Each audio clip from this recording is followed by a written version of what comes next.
Estamos de volta. Lembramos que está a ver o Conexão Angola, o programa de análise e comentário à atualidade internacional. Já sabe, aqui todo sábado nós trazemos opiniões que ajudam a si a criar a sua própria opinião. Volto a lembrar que estávamos conectados com Wellington Calazans a partir de Estocolmo, na Suécia, e o professor Matias Pires a partir de Luanda. Inicialmente tínhamos em nossa companhia o Alexandre Chival, mas é próprio de programas feitos em direto, onde também as conexões às vezes nos traem. Este programa recorre às novas tecnologias de informação e comunicação e não temos sido bem-sucedidos em tentar reconectar ao nosso parceiro Alexandre Chival, que nos estava a falar a partir de Maputo, Moçambique. Wellington, começo por si. Temos aqui uma questão que nos chega dos Estados Unidos da América, revelações palacianas. Portanto, um novo livro revela porque é que Donald Trump não podia ser ignorado. Este livro, escrito por dois jornalistas do The Washington Post, que normalmente trazem grandes fontes do Pentágono e da Casa Branca, dizem que em momentos chegaram a temer que Donald Trump estivesse com algum problema mental e que seria mesmo capaz de atacar a China com armas nucleares. Daí que o Pentágono tentou gizar uma estratégia que impedisse que Trump tivesse acesso aos códigos das bombas nucleares. David, neste episódio do livro, nós temos muito mais perguntas do que respostas, né? Quando o principal comandante militar dos Estados Unidos, o general Mark Miller, confessa ter estado tão preocupado com a saúde mental de Donald Trump, ao ponto de ter tomado medidas secretas para evitar que o então presidente norte-americano desencadeasse uma guerra com a China, vemos que os Estados Unidos da América não podem mais acreditar ter o direito de tomar decisões unilaterais sobre grandes questões mundiais. Não é? Quem atesta isso são os sucessivos erros históricos que apontam para uma prática política que emerge a partir das vísceras e não do cérebro. Ao ler a repercussão meramente descritiva e completamente desprovida de uma necessária crítica, vejo a imprensa agindo como mero instrumento de propaganda para a promoção do livro, esse livro que estamos falando aqui, né? Porque isso certamente potencializa as suas vendas. Será que tudo isso não passa? Wellington, é o segundo dos mesmos autores e com teores semelhantes. Primeiro foi quando, no início do mandato de Trump, houve aquela ruptura com alguns dos seus mais diretos colaboradores, portanto, chefias militares, e agora vem este outro com estas novas revelações. Sim, mas será que tudo isso não passa de uma tentativa de sepultar o trumpismo? Não é? Afinal, como temos visto, mesmo depois da saída de Donald Trump do poder, esta corrente política que foi formada a partir do nome dele segue firme e tem sido um fator de desconforto para as instituições norte-americanas. Se medidas secretas foram tomadas para evitar que o então presidente norte-americano desse início a uma guerra com a China, o mundo inteiro deve cobrar uma punição ao ex-presidente, pois fica caracterizada a tentativa dele de iniciar uma guerra que poderia ter destruído a humanidade. Foram as medidas secretas que impediram Donald Trump de ter perpetrado, uma guerra contra a China? E que proporções teriam essa ação de Donald Trump? Quais seriam as consequências? Tudo isso é muito grave. Se sim, não é? Se foram essas intervenções aí secretas, como foram apresentadas, nós precisamos saber se o livro não está ali sendo um documento que ateste uma intervenção numa gestão de um presidente que foi eleito. Isso aí é a quebra da soberania popular, não é? Já que Donald Trump, ele foi eleito pelo povo norte-americano.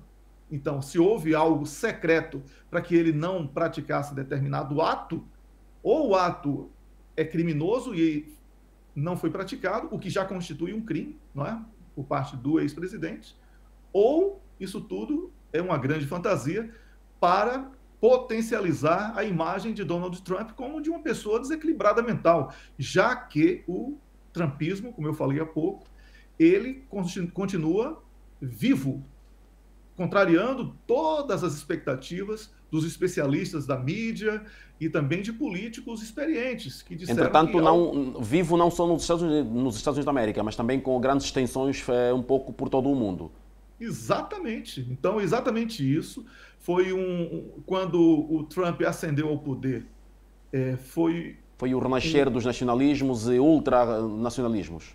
isso, mas o que acontece aí, eu tento chegar, é o seguinte: houve aí uma subdimensão do potencial de estrago que ele poderia fazer nas democracias de todo mundo, inclusive dentro dos Estados Unidos da América.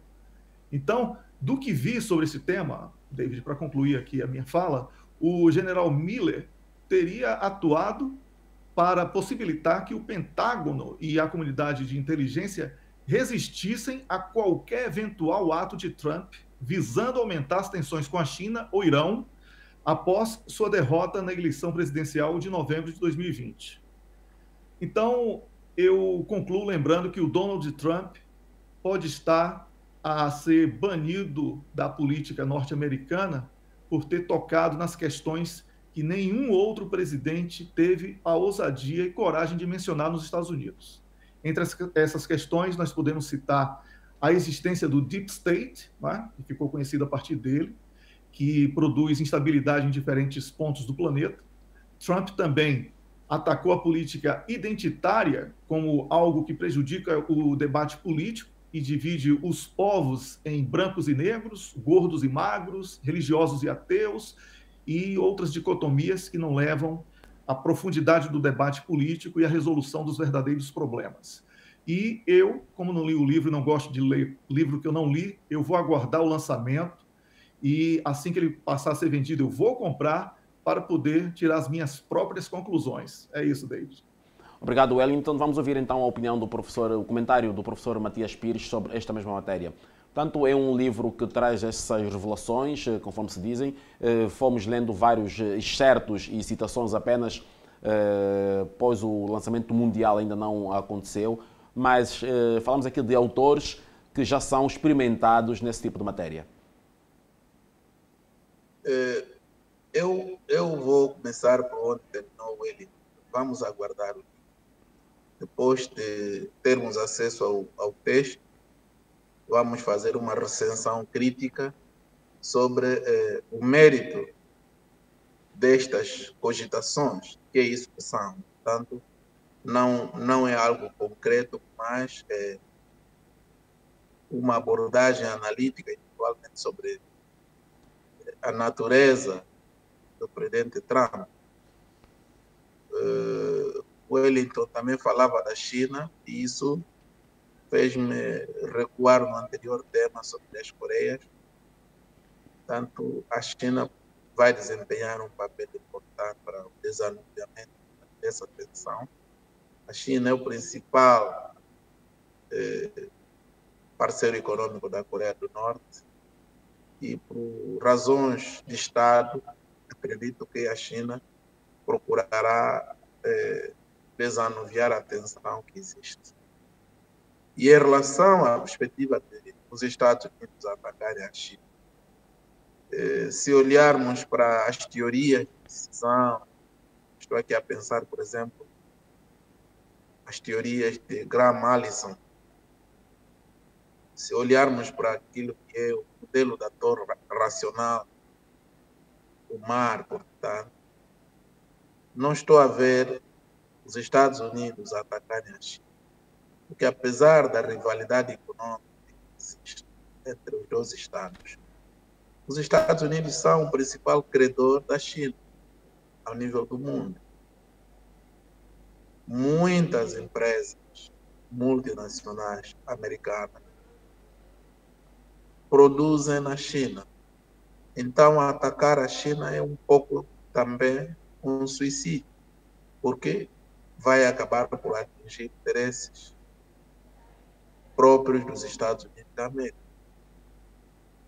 Agora, pode ser um fé de ver, cara, esse tipo, para além de vender, se fosse aqui, pudesse dizer talvez para bajular o presidente Joe Biden, para dizer até que, enfim, finalmente, a Casa Branca tem incluído com uma cultura de estadista e saiu o antissistema, o extrovertido, que não sabia como gerir os negócios de Estado em matérias de segurança global, como é uma questão tão sensível como o recurso à bomba nuclear. Eu penso que Trump não chegaria até este ponto. São decisões muito complexas que não são tomadas assim de ânimo leve.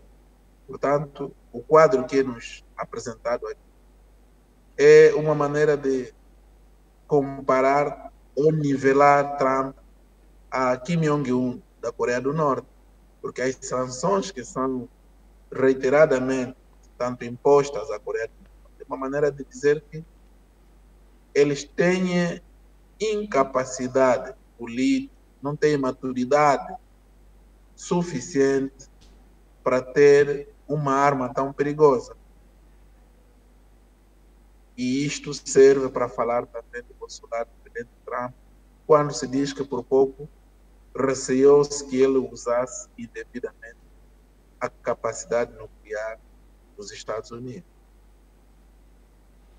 Obrigado, professor Matias, por esse comentário a este tema e, tal como o disse o Wellington e também rebatido por si, vamos certamente aguardar pelo livro, vamos adquiri-lo, lê-lo e depois, quiçá, noutras ocasiões, trazermos o tema para outras análises já mais fundamentadas.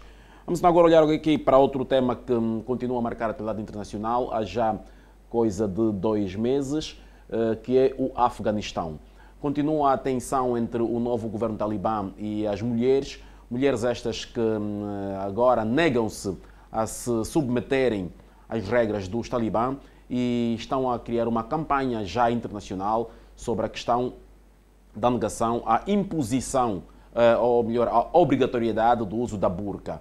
Elas dizem que a roupa tradicional do Afeganistão são aqueles vestidos longos e coloridos, floreados, e não a burca, e que respeitam a burca, mas apenas para quem segue a religião, e que não vão aceitar que os talibã imponham a obrigatoriedade da burca às mulheres. E está a decorrer neste momento várias manifestações dentro do Afeganistão e, sobretudo, fora do Afeganistão, ainda mais no mundo digital, que são as redes sociais.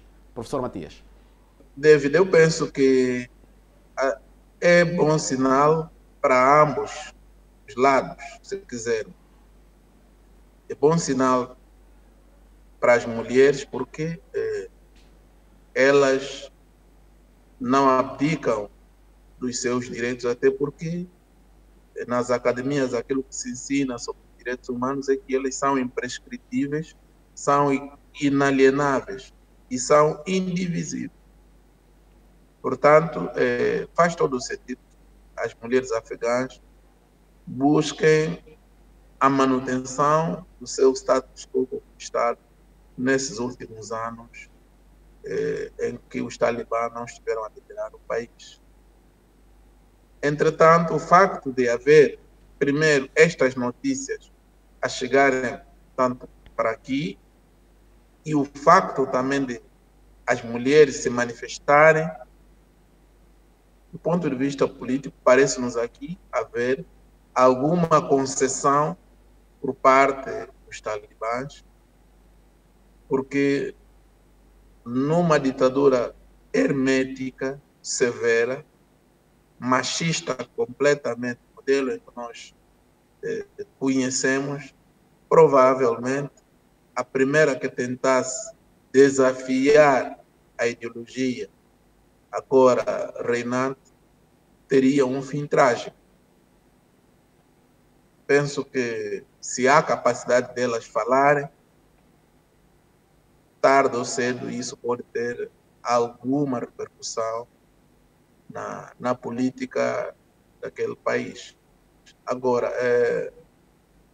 também parece-me que os seus parceiros da região, parceiros com as aspas que subesse, estão a acusar o toque desta relativa abertura. E a China é um dos países a ter em conta, com promessas de ajuda, como falamos no sábado passado, mas também não surpreende. Temos que entender que de acordo com o pragmatismo chinês, a partir da modernização da China, Deng Xiaoping, eles usam aquele princípio segundo o qual não se devem preocupar com a cor do gado. O mais importante é que ele esteja habilitado a caçar ratos. Então, este gado, se é Afeganistão ou Estados Unidos ou outro, para a China isso pouco importa. Vamos aguardar, vamos continuar a seguir a evolução da situação política e social do Afeganistão. Mas vou colocar a questão agora ao Wellington, acrescentando aqui mais uma outra pergunta. Wellington, nas palavras do professor Matias Pires, parece que vemos aqui que começa a ser possível essa coabitação entre as mulheres e o novo Talibã, 20 anos depois, sendo que há permissão para essas manifestações, o que denota, de certa forma, que há espaço para as mulheres, porque não só elas se manifestam, como também há a possibilidade das notícias virem parar para o resto do mundo. A outra questão que se coloca sobre o Afeganistão é que eles, o governo talibã, agradeceu a ajuda humanitária que tinha estado a receber da comunidade internacional, sobretudo dos Estados Unidos da América, mas pede mais flexibilidade dos Estados Unidos da América, porque o FBI tem uma lista de procurados por terrorismo que incluem atuais governantes do Afeganistão, as contas estão congeladas, há sanções impostas a atuais líderes dos talibã no Afeganistão. A outra questão que surgiu mesmo agora no final da semana tem que ver com o não se saber do paradeiro de Mohamed Baradar, portanto, um antigo comparsa de Mullah Omar, que seria indicado para o vice-primeiro-ministro do governo dos talibã, e que há rumores de que ele terá morrido, mas depois os talibãs vêm desmentir, dizem que não está morto, ou não foi morto, melhor, mas que também não o apresentam, não se sabe do paradeiro do homem. Vamos por ordem. Eu acredito que aquelas conversas anteriores que tivemos aqui no programa tenham sido muito felizes, não é? Todos foram bastante contundentes quando defendiam a questão da mulher, e acho que isso é indispensável. E eu lembrei, naquele momento, para a diferença entre um grupo que aspira à chegada ao poder e um grupo que representa um Estado. Então, obviamente que se existe hoje manifestação, como você colocou, informação sobre essa manifestação, e não há um massacre, como todos anunciavam que iria acontecer, é porque algo evoluiu nesse sentido, onde, de certa forma, há sim flexibilidade. Obviamente que ainda é insuficiente, é muito pouco para aquilo que nós conhecemos como uma boa relação entre homens e mulheres numa sociedade sadia. Mas a informação publicada em todo o mundo de que o Conselho de Segurança... Perdão, eu estou aqui com uma anotação anterior, e por isso eu me perdi um pouco. Eu queria dizer o seguinte: a informação publicada em todo o mundo de que o Conselho de Segurança Nacional dos Estados Unidos, Jake Sullivan, afirmou que o governo norte-americano poderá aplicar sanções contra o governo interino, Talibã, caso esse padrão de respeito às mulheres, que é visto em outros países, não seja respeitado, e eles são anunciados como direitos humanos, não é? Eu acho que isso não vai alterar muita coisa, viu, David? Eu acho que não vai alterar muita coisa por uma razão simples: são culturas diferentes, não é? Nem todas as mulheres do Afeganistão aderem a esse tipo de protesto. Não por medo, mas porque culturalmente elas pensam diferente, das demais. Então, não é uma questão aqui da comunidade internacional decidir o que é bom ou não para eles. Obviamente que devemos estar vigilantes, impedindo que sumiços de pessoas, como você colocou, com esse possível sumiço que foi colocado, espero que realmente ele não esteja morto, como falaram, e que ele apareça em boas condições físicas e mentais, não é? Eu acho que isso tudo é importante, mas essa ferramenta que tem sido usada pelos Estados Unidos de aplicar sanções contra os seus desafetos não tem sido uma boa estratégia. Eu não acredito que novas sanções sejam fortes o suficientes para pressionar o governo talibã no que se refere à questão dos direitos humanos. O conceito de direitos humanos dele é diferente do conceito de direitos humanos de outros países. Então, ninguém comenta a questão dos direitos humanos na Arábia Saudita, não é? E lá existe pena de morte, execução em praça pública. Então, a preocupação de Sullivan, como eu coloquei, com as mulheres e as meninas, em Angola nós chamamos de miúdas, né, lá do Afeganistão, por causa do que chamou de histórico talibã, deveria ter sido parte anterior ao abrupto abandono do Afeganistão pelas tropas dos Estados Unidos da América. Deveriam ter pensado nisso enquanto estavam lá, né? Como já foi dito aqui, nas edições anteriores do programa Conexão Angola, o Talibã, no seu primeiro regime, de 1996 até 2001, proibia a existência de escolas mistas. Na prática, impedia que as crianças, mulheres, né, as meninas, estudassem e obrigava mesmo que as mulheres usassem as burcas, como você colocou aí, e que saíssem de casa somente de burca, né? Então, nós devemos lembrar que o governo interino talibã já afirmou que as mulheres terão acesso às escolas e universidades e precisarão usar a burca na rua, certo? Não precisarão, perdão, usar a burca na rua, mas sim o hijab, que é um véu islâmico que deixa o rosto à mostra, não é? Bem contrário àquilo que está sendo anunciado pela imprensa internacional. Então, há flexibilidade, sim. É muito pouco? Considero que sim. Mas, ao invés de ficarmos aqui criticando, querendo que seja que o regime talibã adote uma política de Amsterdã, não é? Não vai acontecer isso de uma hora para outra, não vai virar um Amsterdã de uma hora para outra. Então, devemos exaltar os pequenos avanços, como tem feito China e Rússia, e alguns outros países que já passam a tentar uma aproximação, porque é muito mais fácil você estimular a prática do bem do que viver cobrando de forma dura, negativa, aplicando sanções, porque você vai isolando e criando um ambiente de repulsa. Isso não vai ampliar espaço para diálogo e resolução de problemas. Porque, enquanto isso, os talibãs nos informaram que estão preparados para apoiar a passagem segura de civis para o aeroporto, e a nossa expectativa é que possamos ver esses compromissos assumidos publicamente, cumpridos, não é? Porque são pessoas que estão presas até hoje com a saída abrupta dos Estados Unidos da América de lá, do Afeganistão. Então, David, eu espero ter respondido às suas questões e ter esclarecido, através da minha opinião, né, ao público aqui do Conexão Angola. Vamos então agora passar para as matérias mais breves, aqui já na reta final do nosso programa, que tem que ver com a lista das personalidades mais influentes do ano, portanto divulgada anualmente pela revista norte-americana Time, e também a questão do passamento físico do ex-presidente português Jorge Sampaio, cujo funeral contou com a presença do vice-presidente da República de Angola. Eu vou pedir o comentário inicial do professor Matias Pires sobre estas duas matérias de forma muito breve.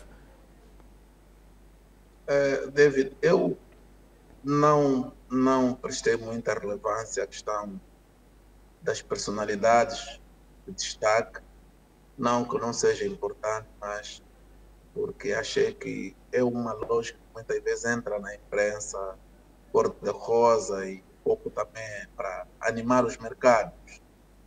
Em relação à morte de Jorge Sampaio, houve uma opinião quase unânime. Foi um bom político, uma boa pessoa também. Aliás, as homenagens em Portugal foram transversais a todas as famílias políticas. E este testemunho é bom para quem exerceu funções de Estado muitas vezes não é fácil. O Jorge Sampaio foi advogado de profissão. Em termos da vida política, o grande marco que é assinalado foi a sua participação numa manifestação de estudantes em 1962,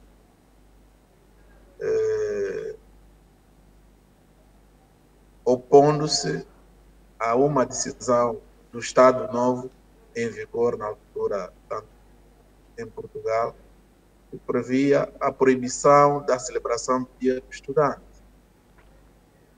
Mas é importante aqui olhar para 1962 numa análise mais global de alguma agitação política em Portugal. Faço lembrar os telespectadores que no ano anterior, em 1961, com o início da luta de libertação nacional nas colônias portuguesas, sobretudo aqui em Angola, na Guiné, logo no mês de janeiro, houve o sequestro e desvio do navio, que é muito conhecido, Paquete Santa Maria, por um desertor do exército português, Henrique Galvão. Neste mesmo ano, nos dias 11 e 12 de abril, o então ministro da Defesa do governo português, Botelho Muniz,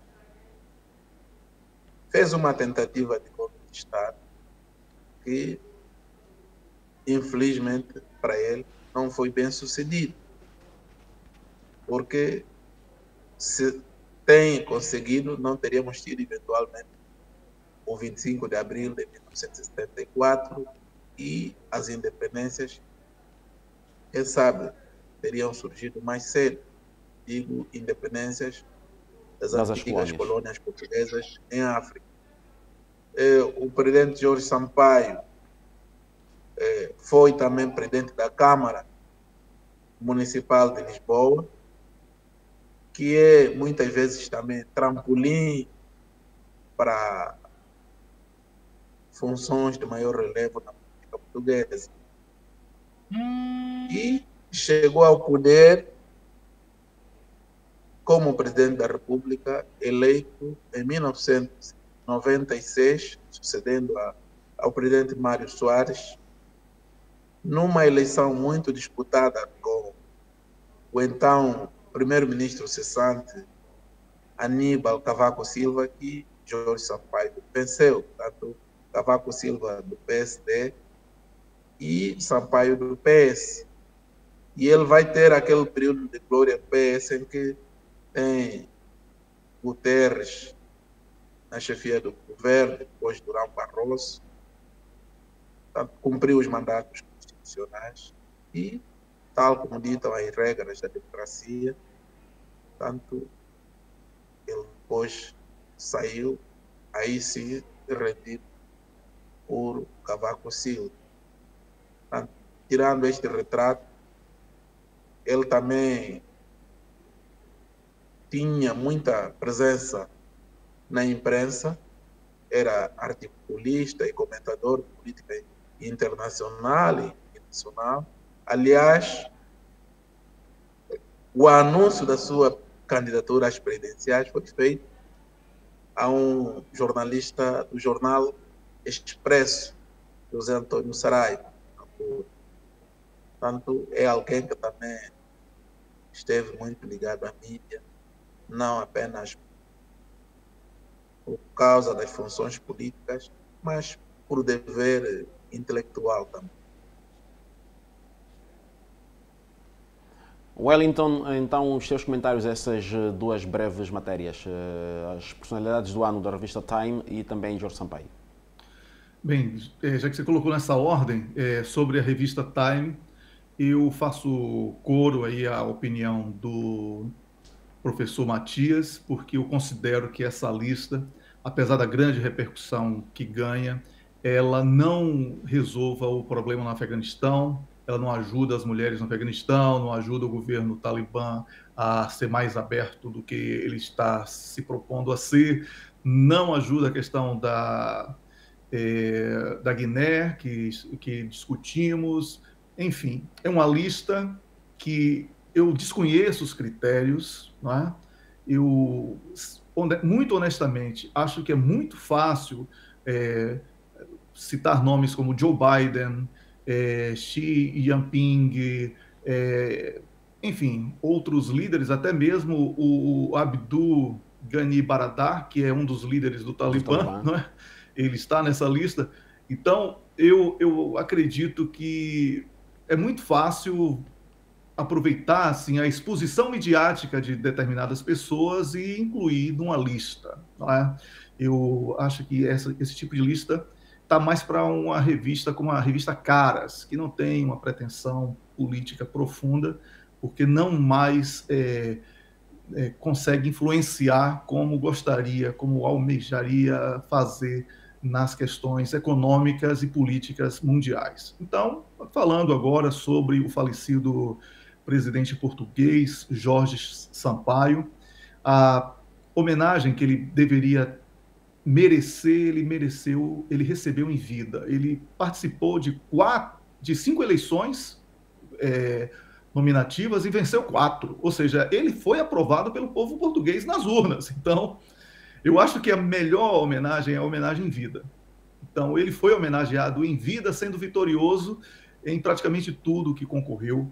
Toda vez que se submeteu ao crivo popular, ele foi aprovado. Então, eu acho que essa foi a grande homenagem. Obviamente que, como político, ele vai deixar saudades, porque a política está muito técnica. Nós vemos pessoas totalmente engomadas, como o presidente francês, que fala parecendo um robô, calcula cada movimento que faz, né? O Joe Biden, que não consegue articular um pensamento lógico, e o Jorge Sampaio, ele tinha essa questão da emoção que a política tem que ter, na minha forma de ver a política, porque expressa o sentimento de pessoas. Somos seres humanos, não podemos parecer como máquinas, e ele trazia isso para a política. Eu certamente acredito que isso tudo tenha inspirado outros políticos, não só em Portugal, como em outros países. Espero que possamos ver novos discípulos dessa emoção política que o Jorge Sampaio soube incorporar muito bem. É isso aí que eu tenho para falar. Wellington, continuamos consigo agora para fechar o programa, dando a si o privilégio de começar pelo seu positivo e negativo da semana.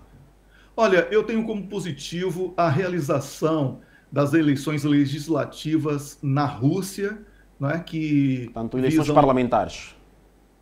Parlamentares, legislativas parlamentares, exatamente. O parlamento legisla, por isso que nós chamamos de legislativas. São 45 assentos da Duma, né, a Câmara Baixa da Assembleia Federal da Rússia, e essas eleições foram iniciadas ontem, sexta-feira, e culminam nesse domingo, e o presidente russo, Vladimir Putin exortou os cidadãos a votarem nas urnas online ou através dos modelos antigos, dizendo que o país precisa de um parlamento forte e com autoridade. Eu reforço a importância disso, para que também o Vladimir Putin deixe de ser atacado, como tem sido, né, como um ditador, como a imprensa tem tratado ele nos últimos anos. Então, assim como falamos do líder coreano e falamos de outros líderes políticos, eu também estendo aqui essa questão para a figura do Vladimir Putin, que fez um bom pronunciamento, e eu desejo, esse é o aspecto positivo. O aspecto negativo, para mim, fica com esse recente cancelamento do relatório do Banco Mundial, que tem sido tratado como sobre doing business. Exatamente, tem sido tratado como escândalo, e precisamos aguardar, né, a verdade, porque é muito recente, para saber até que ponto isso é verdade ou não. Então, fica aqui esse aspecto como negativo. Professor Matias Pires, o seu positivo e negativo. Eu vou terminar como comecei, infelizmente. Vou falar mais uma vez de uma morte, tal como no dia 16 perdemos o Santos Cursal, o país perdeu também no mesmo dia um dos pais fundadores do nosso sistema de ensino, um grande baobab, como se diz, ou importeiro. Estou a falar do professor Dr. Pedro Domingos Peterson, uma figura incontornável nosso ligada à formação de quadros em Angola. Ele dirigiu o Instituto Nacional de Investigação e Desenvolvimento de Ensino, ou da Educação, perdão, INIT. Dirigiu também o Instituto Nacional de Formação de Quadros da Educação. Enquanto diretor do INIT, aquele órgão publicou um dos manuais de ensino que eu reputo dos melhores, se não mesmo o melhor do nosso país. Estou a falar daquele Atlas Geográfico segundo volume, que foi editado e publicado numa editora sueca, em Estocolmo, onde está, curiosamente, o nosso amigo Wellington Calazan. Portanto, o professor Domingos Peterson foi presidente da Fundação Sagrada Esperança, antigo combatente nacionalista e tanto deputado pelo MPLA. Também foi assessor de ministros da Educação, foi diretor-geral do ICED do Banco e também do ICED de Luanda, foi reitor da Universidade Jean Piaget. Por toda a sua vasta obra em prol da formação de jovens angolanos, eu penso que devemos tributar uma merecida homenagem ao professor Pedro Domingos Peterson, porque nos nossos estados africanos, muitas vezes, os políticos tomam primazia, não há espaço para líderes ao nível da academia, das ciências no sentido mais amplo, das artes, da religião. Concentramos-nos muito nas questões políticas, mas eu penso que a construção de um país demanda memória, não se ergue o país sempre. Então, seria uma grande homenagem se uma instituição de ensino tomasse o nome do professor Dr. Pedro Domingos Peterson como forma de perpetuar a sua memória e servir de inspiração para nós, os jovens professores, e também os estudantes. Muito obrigado. Nós é que agradecemos aqui por essas palavras e também trazer aqui este perfil biográfico do professor Domingos Peterson, que das várias citações foram aqui feitas pelo professor Matias Pires, foi também um dos representantes de Angola na Unesco. Wellington, certo. Professor Matias, nós agradecemos por mais esta conexão. É o fim do nosso programa. Começamos inicialmente com 3 participações. Infelizmente, a meio do programa, perdemos a conexão a Maputo, Moçambique, de onde nos estava a falar o Alexandre Chival. Agradecemos por mais este programa e queremos contar com a vossa participação em próximas ocasiões. Boa noite a ambos. Boa noite. Boa noite. Quanto a si, caro telespectador, esta foi mais uma Conexão Angola. Já sabe que nós todo o sábado levamos até assim, a esta hora, um programa que é diferenciado do que se faz em televisão no nosso país e não só. Nós aqui trazemos comentários especializados a partir de vários pontos do mundo. O nosso objetivo é desconstruir aquilo que marcou os noticiários internacionais para que você, a partir do sofá de sua casa, crie também a sua própria opinião sobre como anda o mundo. Conexão Angola, o programa que leva até si o mundo em abordagem e análise especializada, aqui na TPA todo sábado. Boa noite, até o próximo programa.